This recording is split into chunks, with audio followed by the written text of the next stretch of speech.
Grand Imperator Xilax of the Thousand-Star Empire had expected many reactions when his flagship dropped out of hyperspace above Earth. Fear, awe, panic, immediate surrender. That's what the other 97 species had done when faced with the might of the Empire's planet-killer vessels. He had not expected laughter. Yet there it was, echoing through the command center's speakers as his transmission reached the primitive planet's governing body. The humans were actually laughing at him. "I'm sorry," wheezed the human leader, an older female who their databases identified as Secretary General Chen of the United Nations. "But could you repeat that last part? The bit about submit or be destroyed." Xilax's facial tentacles writhed in confusion. "Your species will bow before the Thousand-Star Empire," he repeated, adding extra gravitas to his voice. "Our warships blanket your skies. Our weapons can crack your planet's crust. You have no choice but to." More laughter interrupted him. The Secretary General was wiping tears from her eyes. "Oh my," she managed between chuckles. "You really haven't done your research, have you? Admiral Jones, would you please educate our guests?" A uniformed human appeared on screen. "Certainly, ma'am.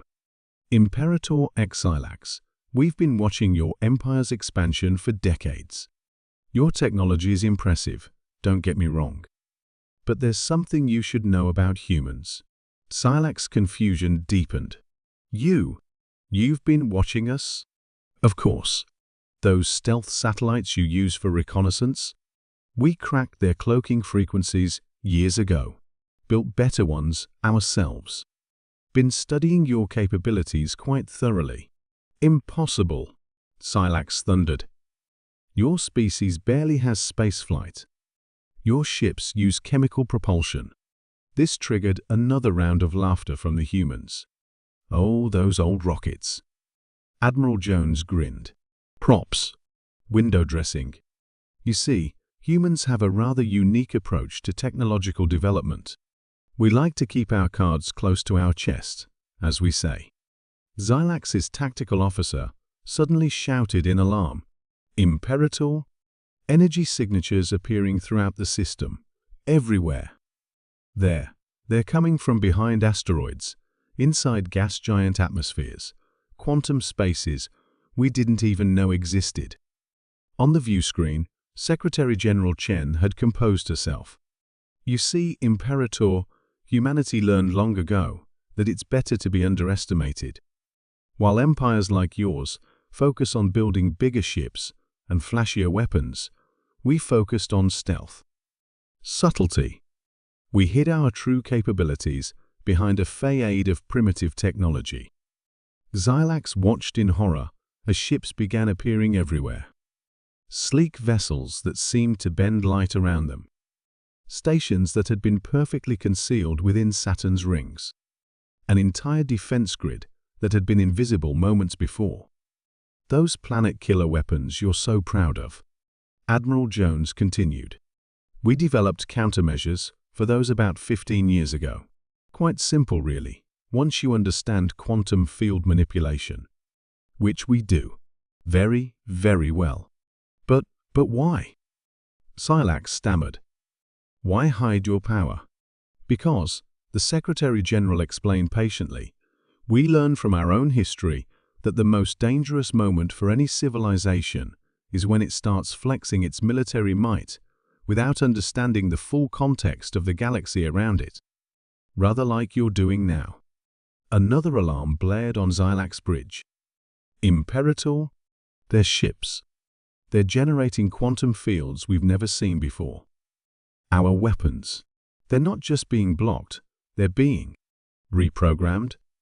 "Ah, yes," Admiral Jones nodded. "We call that our Control-Z defense system. Quite handy for dealing with aggressive empires. Now then, shall we discuss terms?